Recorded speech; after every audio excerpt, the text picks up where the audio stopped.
My name is Martha Phillips. I'm with the League of Women Voters for the state of Mississippi.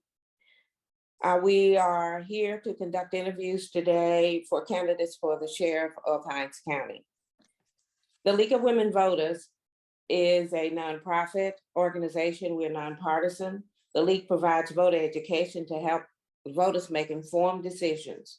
However, League never supports nor opposes a particular candidate. Hinds County voters, we have a special election on November 2nd. Go vote.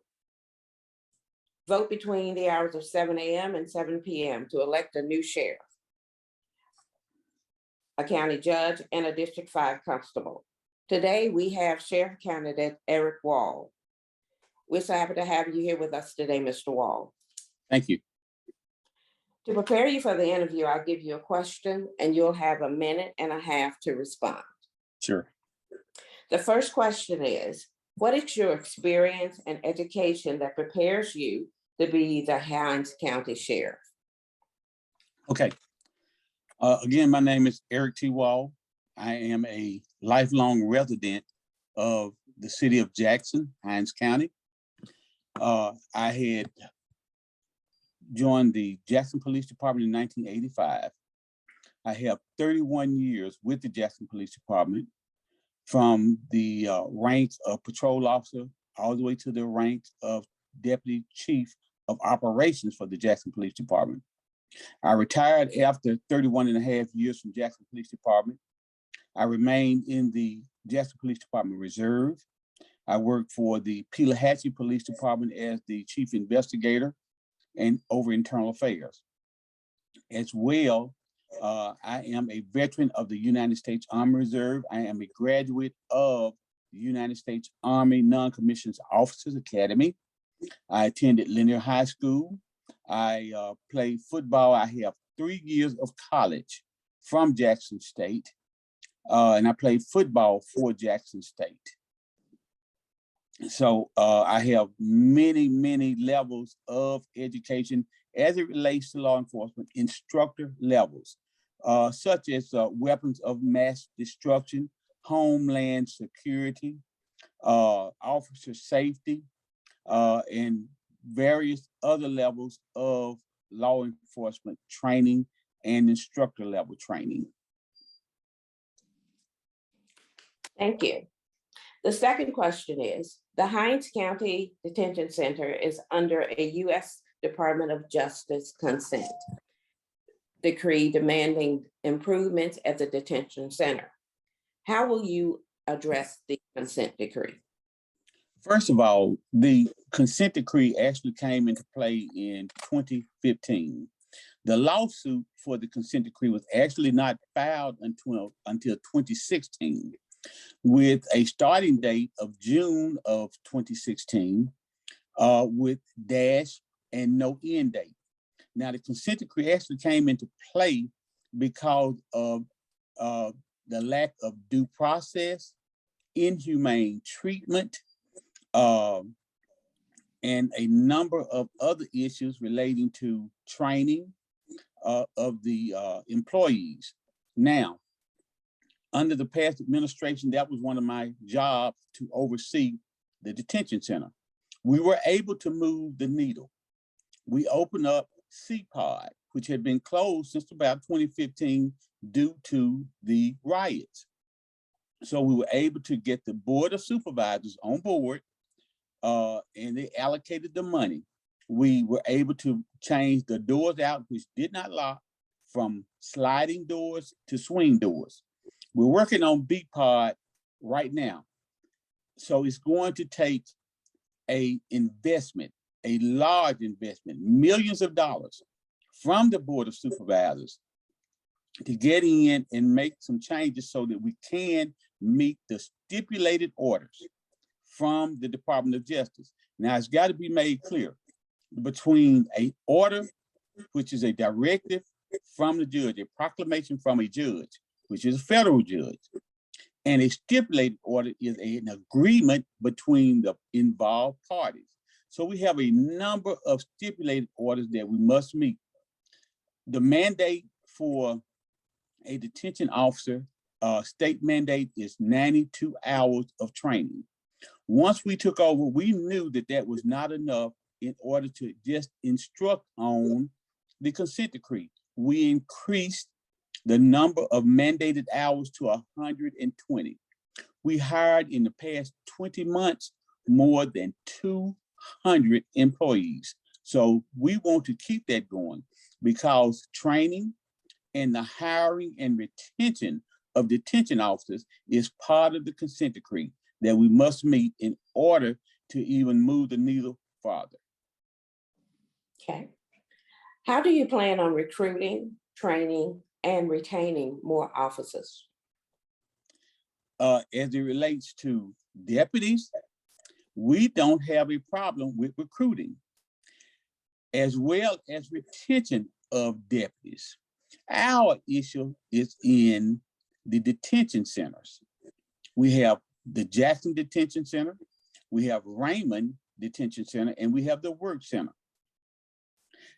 Now, we did bring on, which is mandated by the Department of Justice, a recruiter.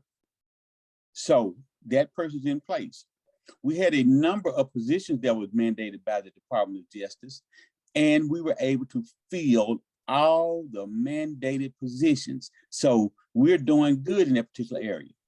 Our situation is pay.